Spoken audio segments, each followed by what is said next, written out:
오늘 은혜 받으실 하나님의 말씀은 마태복음 5장 5절 말씀입니다. 마태복음 5장 5절 말씀, 우리 다 같이 한 목소리로 봉독하시겠습니다. 온유한 자는 복이 있나니 그들이 땅을 기업으로 받을 것이미요. 아멘. 자, 저는 오늘 온유한 자는 복이 있나니라는 제목으로 말씀을 전하고자 합니다. 온유함이란 과연 어떤 뜻이 있을까?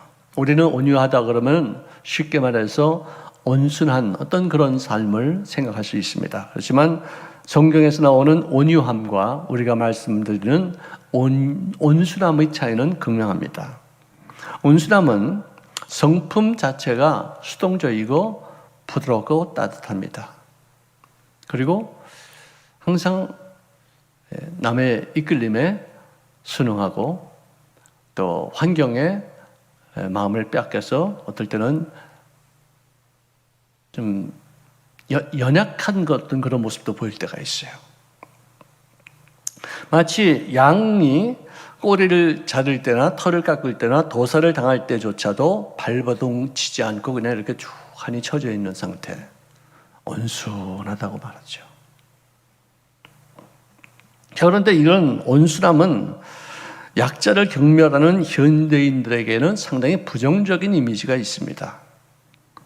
사람을 능력으로 그에 가지고 있는 실력으로 평가하는 시대를 우리가 살면서 연약하거나 무기력하거나 우유부단한 것을 우리가 별로 바람직하다고 여기지 않습니다. 온유라는 말을 헬라어로 프라우스라고 말하는데 이 말씀의 문자적인 해석은 이렇습니다.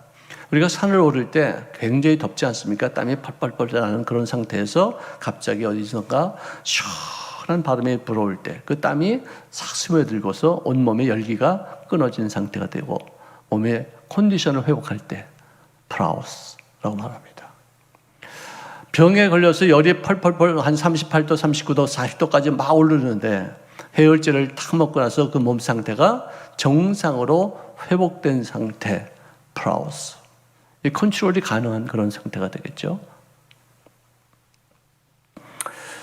그 다음에 잘 길들여진 어떤 야생동물들, 사자나 호랑이나 늑대 얼마나 싸납습니까? 그런데 조련사에 의해서 훈련되어서 조련사가 움직이는 대로, 그가 시키는 대로 대굴대굴 구르기도 하고 넘어지기도 하고 또 높기도 하고 엎어지기도 하고 뭐 뛰어넘기도 하고 이렇게 된 조련된 그런 상태, 프라우스라고 말합니다.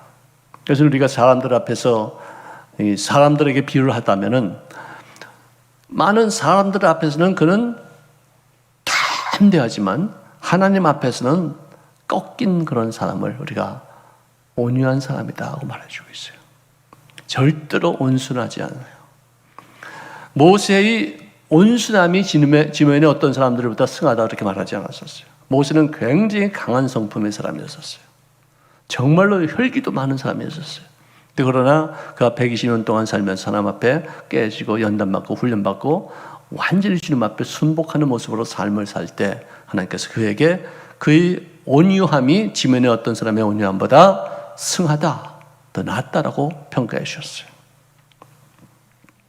참된 온유함의 그 뜻은 모든 일을 수동적이 아니라 능동적으로 대하는 사람을 말해주고 있어요. 강합니다. 자신감이 있습니다. 여유가 있기 때문에 생기는 부드러움을 말하는 것이지 힘이 없어서 우유부단해서 생기는 어떤 그런 연약함을 말하는 것은 절대로 아닙니다.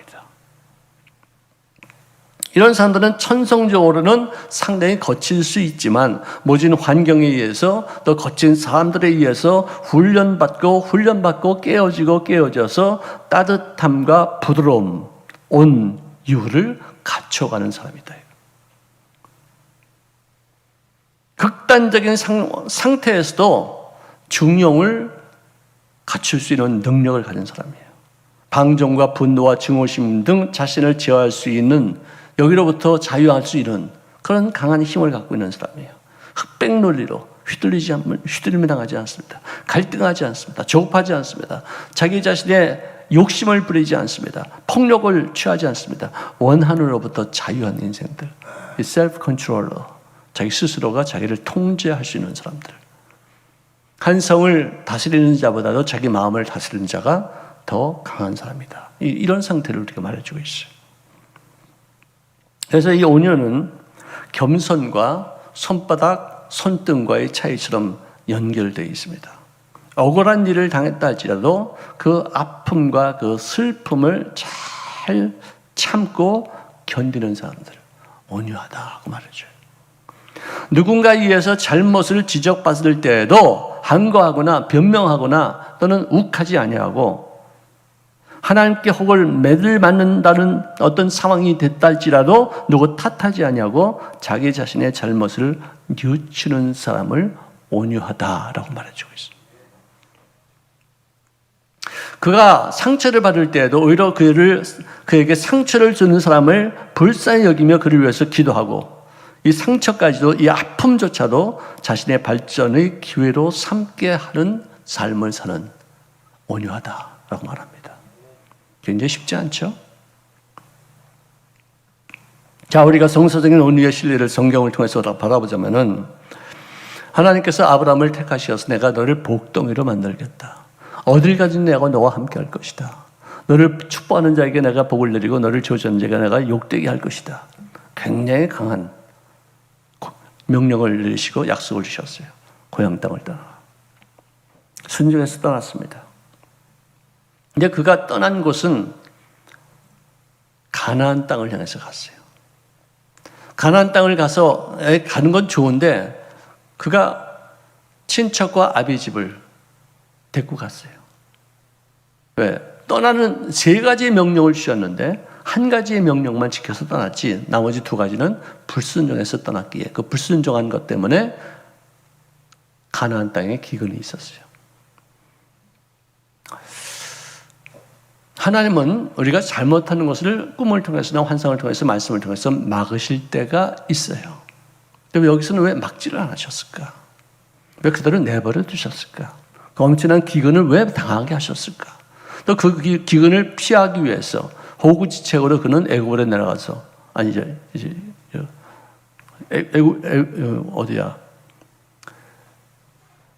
애굽으로 내려가서 자기 아내를 누이라 속이면서 그 자기 아내를 왕에게 시집을 보내는 그런 아주 파렴치한 그런 모습을 보였어요. 하나님께서 좀 미리 좀 막아주시지. 왜 그냥 내버려 두셨을까? 이 사람에게는 이런 과정이 필요하다 여길 때 그냥 내버려 두는 거예요. 그는 결국은 애굽에서 나와서 가나안 땅에 다시 왔는데 거기서 롯과의 어떤 분쟁이 생김에 그를 먼저 선택권을 주어서 땅을 차지하게 하고 헤어지기로 마음을 먹습니다. 그때도 삼촌의 어떤 입장에서 그가 약자이기 때문에 그가 정말 뭐 양보할 수밖에 없는 어떤 그런 상황이 있었기 때문이 아니라 강자의 미덕으로 양보해서 그에게 먼저 선택권을 준 것이다 이렇게 말씀할 수 있을 거예요. 그렇지만 결국은 롯은 어려움을 많이 당했죠. 가나안 땅은 하나님께서 그에게 온유한 심정으로 모든 것을 다 이렇게 양보한 강자의 모습을 보였을 때 약속한 대로 그 땅을 차지하게 하셨어요. 전쟁이 일어나서 롯과 롯의 가족이 포로로 잡혔다는 얘기를 듣고서 그는 평상시에 훈련시킨 318명의 병사들과 더불어 함께 야밤에 공격을 해서 그 어둠의 세력들을 다 물리치고 그 가족을 구출했을 만큼 강한 사람이었어요. 여러분들 318명을 먹이고 입히고 훈련을 시켜서 자기 사병으로 만들 수 있을 때는 막강한 힘이 있어야 돼요. 막강한 능력이 있어야 돼요. 연약해서는 절대로 안 되는 사람이에요. 나중에는 하나님 앞에 깨어지고 굴복하고 망가지고 완전히 주님 앞에 깨어진 그런 상태가 되었기에 그 말의 뜻은 뭐냐? 내 마음대로 하면은 되는 일이 없다 이거예요. 하나님의 뜻대로 하면은 지금 당장은 손해보는 일이 있더라도 잘 될 것이라는 것을 몸소 체험했기 때문에 네 아들을 바쳐라고 했을 때에도 주저하지 아니하고 그 아들을 하나님 앞에 바치려고 했었던 온전하게 깨어진 그런 모습을 보였다는 것이죠. 프라우스, 온유한 사람입니다. 요셉에게 두 번의 꿈을 주고서 앞으로 너희 인생은 진짜 아름다운 영광으로 가득히 넘칠 것이라는 것을 계시하신 하나님이 형들의 시기를 왜 막지 않으셨을까? 왜 형들에게 그렇게 하지 말라고 왜 이렇게 계시하지 않으셨을까? 그런 어떤 꿈을 이루기 위해서는 한 과정이 필요한데 팔려가서 너는 13년 동안 종슬의 옥살이 많은 연단과 훈련을 통해서 네 아기죽거리는 그런 자아, 그런 어떤 자랑하는 마음, 그런 교만한 마음을 깨트려야지만 너는 쓰임받을 수 있겠다 싶은 거예요. 필요하다 해서 허락하신 13년 동안의 연단을 받은 이후에 그 넓은 땅, 애굽의 국무총리가 되어서 나라 전체를 다 구원시키고 자기 민족까지도 구원시키고 자기에게 그렇게 엄한 일들을 시켰던 그런 형들을 대해서도 나를 보내시니까 당신들이 아니란 하나님이십니다. 많은 사람들의 생명을 구원하기 위해서 나를 요새 미리 보내신 것이니 너무 그렇게 근심하지 마소서. 용서하지 않습니까? 온유한 자는 복이 있나니 그가 땅을 기업으로 차지할 것이요. 우리 애국 땅같이 이렇게 넓은 땅이 어디 있었겠어요?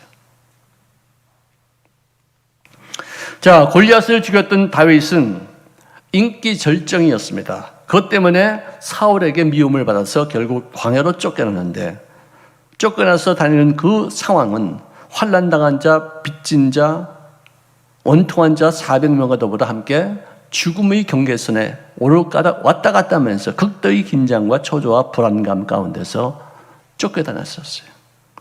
나중에 블레셋 그 지경으로 넘어갔을 때에도 아기스 왕 앞에서 수염에다가 침을 질질 흘리면서 미친 척할 정도로 자존감이고 자아심이고 다 아무것도 없어요. 다 망가졌어요. 목숨을 부지하기 위해서 이렇게 누추한 꼴을 했다 이렇게 행했었어요.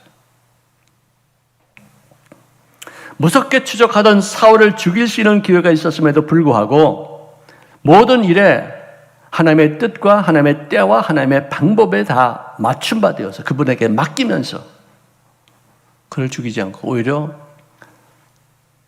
기름 부으심 받은 사울과 같은 왕의 옷깃을 자른 것만 갖고도 그는 괴로워하고 슬퍼했어요. 나중에 그의 아들 압살롬이 그를 반역해서 그의 자를 탐내기 위해서 죽이려고 했을 때도 그가 망명가는 자리에서 사울의 친족이었던 시므에게 욕을 듣고 돌판매를 당하고 침을 뱉음을 당했을 때에도 야, 내 자식도 이러는데 뭐 저 사람은 그럴 수 있지 않겠느냐. 하나님께서 허락하신 거 없으면 내가 감내하지 어떡하겠느냐. 내버려둬라. 죽이지 마라. 하나님 앞에 깨진 사람이야. 하나님의 절대 섭리를 믿는 자는 그야말로 참으로 강한 사람이고 용감한 사람입니다. 지나온 세월을 살펴서 고난의 이유를 충분히 이해하고 나에게 상처를 주고 아픔을 준 사람들까지도 용서하는 인생. 이것은 온유함의 열매예요.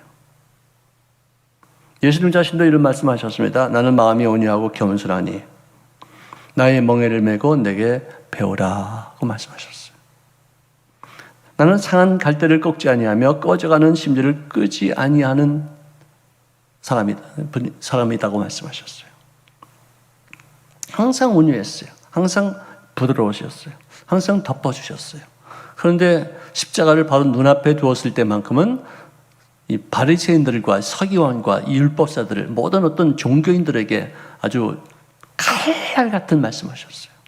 독사의 자식들아. 그건 욕 중에서 아주 상욕이에요. 왜? 그들을 격분하게 만들어야지 나를 십자가에 못 박을 것이다 하는 뜻으로 이렇게 하셨어요.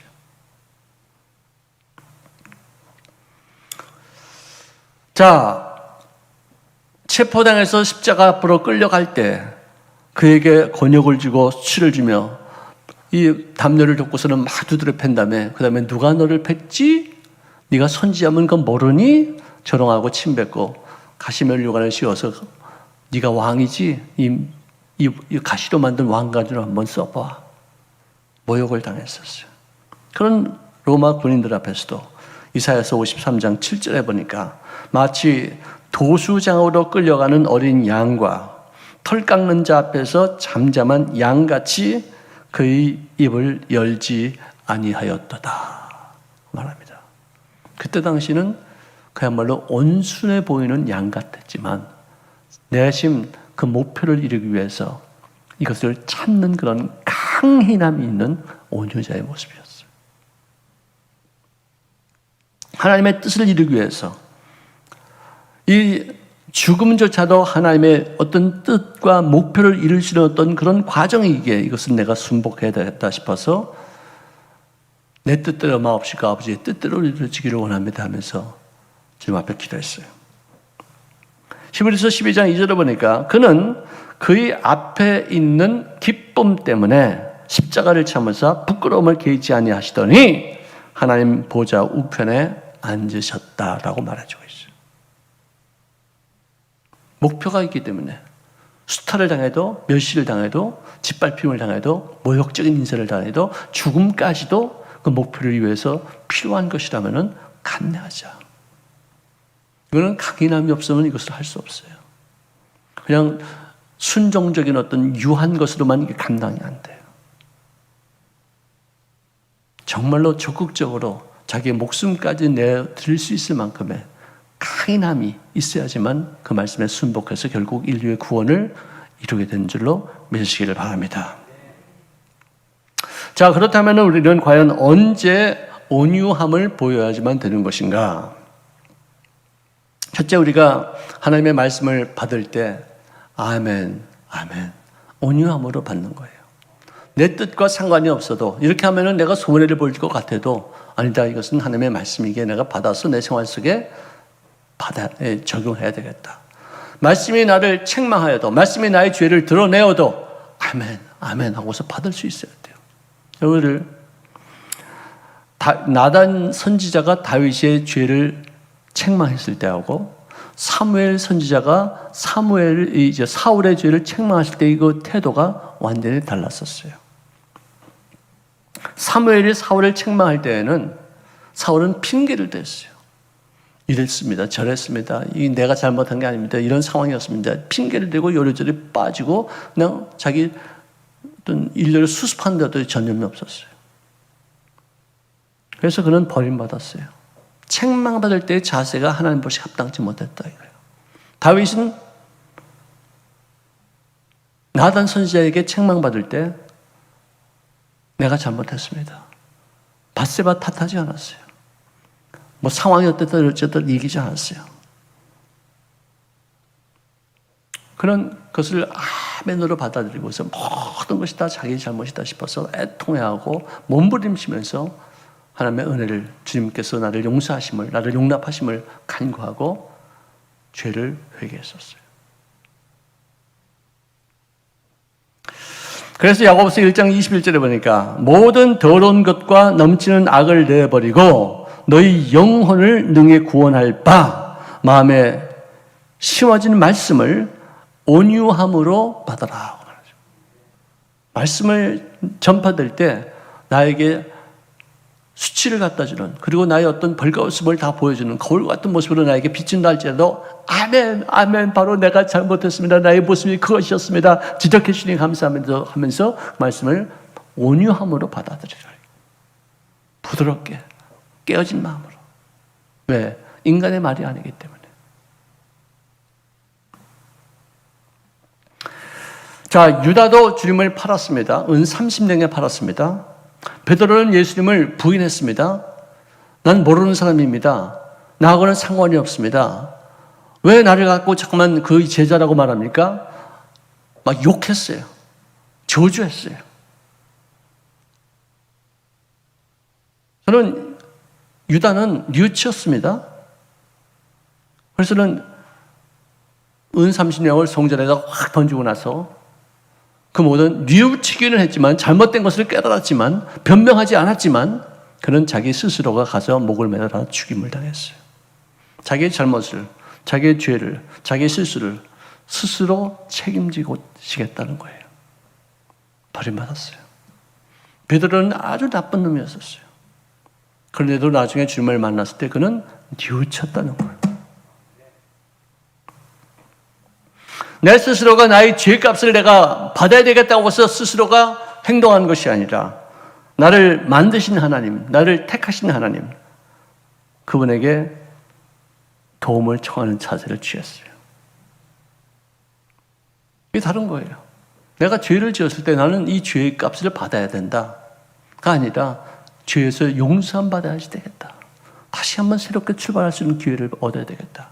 하나님의 공의로시 하심을 내가 받아야지 내가 내 스스로가 내 인생을 책임지면 나는 죽을 수밖에 없는 존재이다. 주님 앞에 내 인생을 맡기는 거예요. 이게 온유함이에요. 원수 갚는 것이 내게 있으니 너는 내게 맡기라고 말씀하셨으면은 원수를 내가 갚으려고 들면 안 되잖아요. 내가 하나님이 아니잖아요. 하나님이 내가 갚겠다고 하셨는데 내가 원수를 갚아? 그럼 내가 하나님이야? 하나님을 없인 여기는 거죠. 하나님을 일을 내가 대응하는 것이죠. 내가 하나님같이 여기는 그런 오만 불순한 그런 모습이에요. 공평하신 하나님 앞에 신뢰하는 거예요. 맡기는 거예요. 원수조차도 그의 목전에서 상을 베푸시는 하나님의 은혜가 있을 것이다. 내가 반드시 이 원수보다 더 잘 되어서 그를 용서할 수 있는 어떤 그런 위치까지 올라갈 것이다. 그것을 믿는 거예요. 그래서 자기 발전을 위해서 내가 쓰는 것이지 그 사람 원수를 갚기 위해서 내가 실력 쓰는 것이 아니에요. 그리고 교회 내에서도 우리가 온유한 마음을 가져야 되겠다. 교회 내에서의 서로 주고받는 상처는 하나님 앞에 가장 큰 아픔이 되어져요. 저는 조금만 목회를 하고 있지만 A와 B와 다투면 내가 누구 사이에서 누구 편을 들어야 되겠어요? 잘잘못 가릴 게 아니에요. 서로 화목시키는 것이 목적이지 넌 잘못했다 잘했다를 판단하는 것이 교회가 아니에요. 그건 재판관에 가는 거예요. 교회는 화목하게 하는 곳이에요. 옥중에서 바울이 주님 앞에 받은 말씀을 갖고서 에베소 교인들에게 쓴 편지 내용이 이것입니다. 모든 겸손과 온유와 인내로 사랑 가운데 서로 용납하라. 평안에 매는 줄로 성령이 하나 되게 하신 것을 힘써 지키라. 교회는 하나가 되어야 돼요. 바울이 억울하게 옥에 갇혔잖아요. 나를 왜 옥에다 갖추냐? 가두냐? 나쁜 놈들 이런 얘기 하나 없어요. 오히려 거기서 계시를 받은 것으로 인해서 많은 교회들에게 편지를 보내는데 그것이 오늘날 성경으로 남아서 우리에게 얼마나 기가 막힌 그런 교훈이 되는 말씀을 주고 있지 않습니까? 누구는 그래요. 나는 성격이 아싸라해서 난 다 잊어버려. 난 뒤끝이 없어. 나는 그냥 여기서 다 해버리지 그냥 더 이상 뒷갖고 가지 않아. 안 해. 좋은 말이죠. 자, 그런데 스가랴서 14장 12절에 보니까 마지막 때 인간을 포함한 모든 생명체에 미칠 재앙에 대해서 나오고 있어요.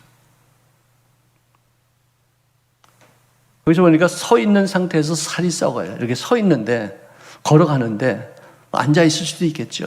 어쨌든 이렇게 살아있는 상태에서 살이 갑자기 훅 썩어버려요. 눈동자가 눈구멍에서 썩고 혀가 입속에서 썩는 어떤 그런 일들이 있을 것이대요. 이게 뭘까?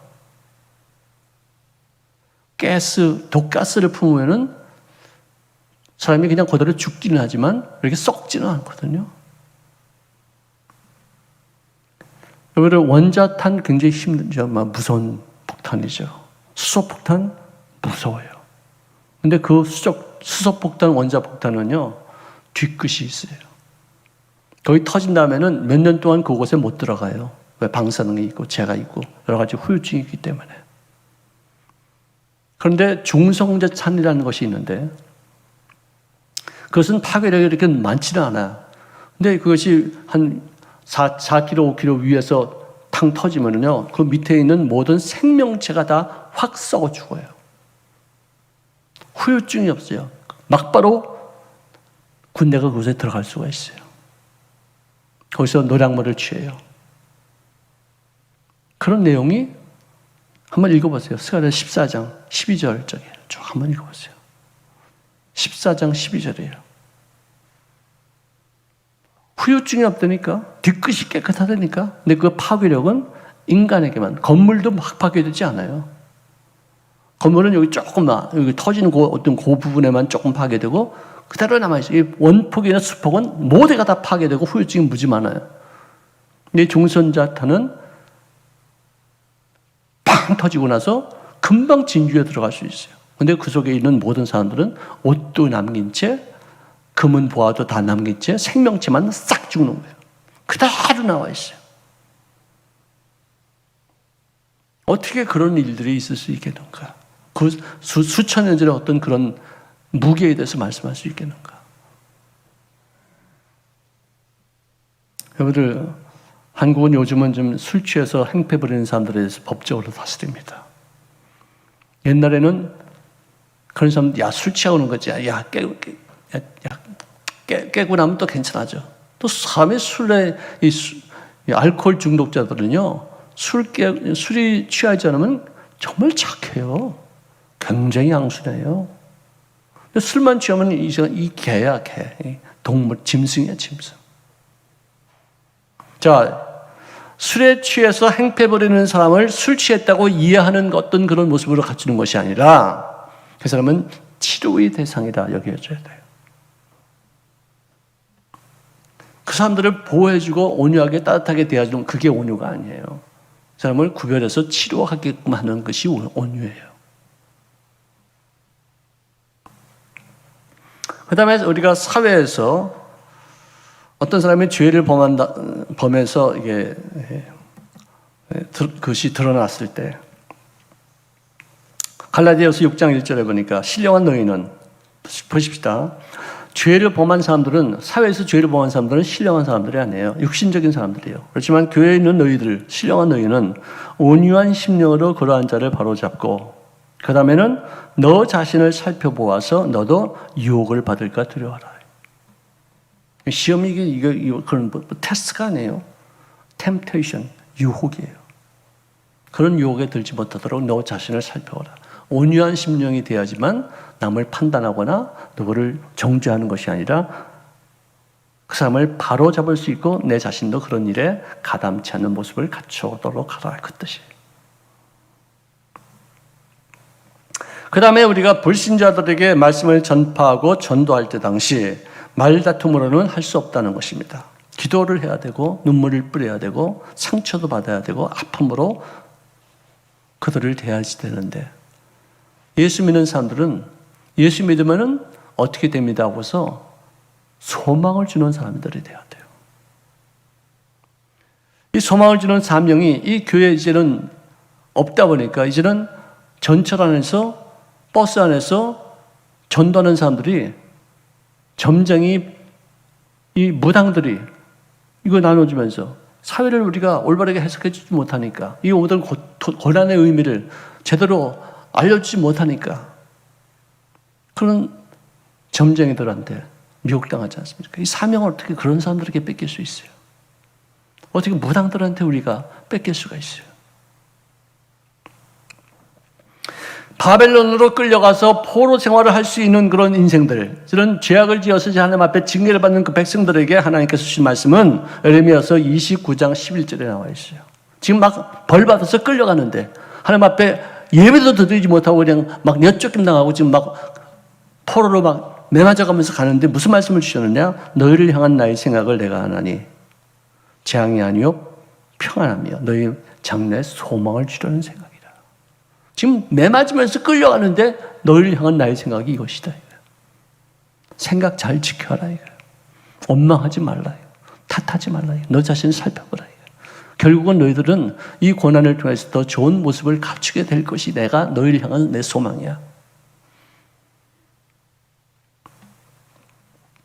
그래서 베드로전서 3장 15절에는 너희 속에 소망에 관한 이유를 묻는 자에게는 대답할 것을 항상 준비하되 온유와 두려움으로 하라 기록합니다. 점쟁이들한테 우리 사명을 뺏기지 말아야 돼요. 사람들을 미혹하게 하고 자기들의 유익을 추구하는 어떤 그런 인생들에게 여러분들 점쟁이들 그렇게 돈 많이 버는데도요. 그 돈 어디다가 쓰는지도 몰라요. 항상 찢어지게 가난해요. 의미 없이 돈을 버니까 가치 없이 돈을 사람 속여서 버니까 그 돈이 유익한 곳에 쓰임받지 못해요.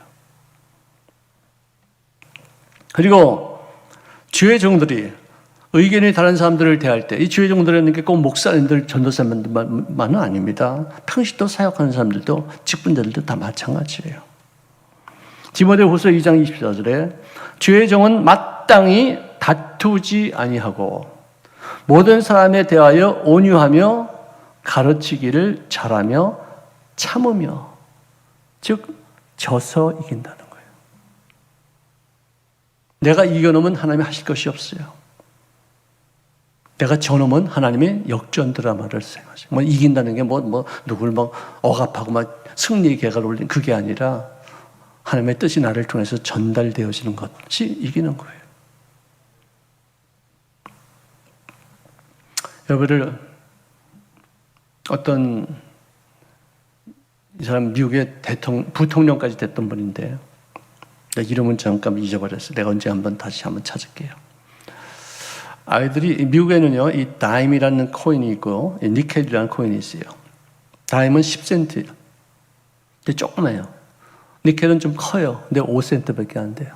그래갖고 이렇게 해서 이렇게 휙 던지면은 이 아이가 이렇게 보고 있다가 큰 거를 주워가. 이게 크지. 이게 너무 재밌잖아. 너무 웃기는 거냐. 그러니까 동네 애들이 다 와가지고 쟤는 다임하고 니켈 뭐가 더 비싼지 몰라. 뭐가 더 단가가 높은 건지 모르고 한번 해봐. 그러니까 얘도 해보고 쟤도 해보고 막 그러면 걔는 계속해서 큰 거 주고 좋다고 막. 그러니까 동네 지나가던 할머니가 이렇게 보고 있다. 참 안 됐잖아요. 야 일로 와라. 야 임마. 쟤네들이 너 놀리잖아. 야, 이 조그만 게 더 비싼 거야. 배나 되는 거야. 이 큰 거는 이건 니켈은 이거 싸야. 이거 죽지 말고 얘네들 이렇게 하면은 비싼 거 주워. 그러니까 할머니 모르는 소리 하지 마세요. 내가 그 비싼 거 그 다임 죽기 시작하면 걔네들 이거 안 합니다. 얘는 계속해서 그 놀리니까 그거 하면서 얼마나 많이 벌어 이게? 이게 참 머리가 비상한 애죠. 여기를 지면서 이기는 게 그거예요. 결국은 지면은요 나중에 하나님의 역전 드라마를 쓰시는데 내가 이겨놓으면 참 진짜 마귀한테 지는 그것밖에 없어요. 여러분들 어떤 상황 속에서도 마음을 다스리며 또 상황을 극복하는 그런 복덩이 정복자가 되시기를 주의 이름으로 축원합니다.